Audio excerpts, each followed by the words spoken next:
Akala mo, cute lang ang newborn photography.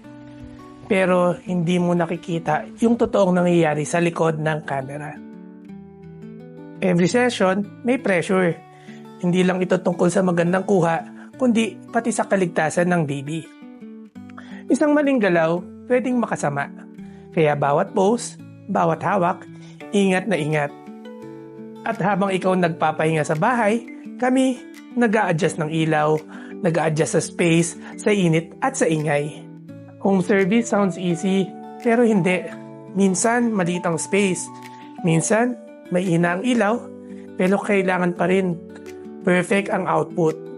Then after the shoot, hindi pa tapos ang trabaho. Late nights, editing each photo carefully, removing flakes, redness, baby acne, those little details. Pero keeping your baby natural and real. Tapos may pressure pa. Pwede po bang makita agad? Or may preview na?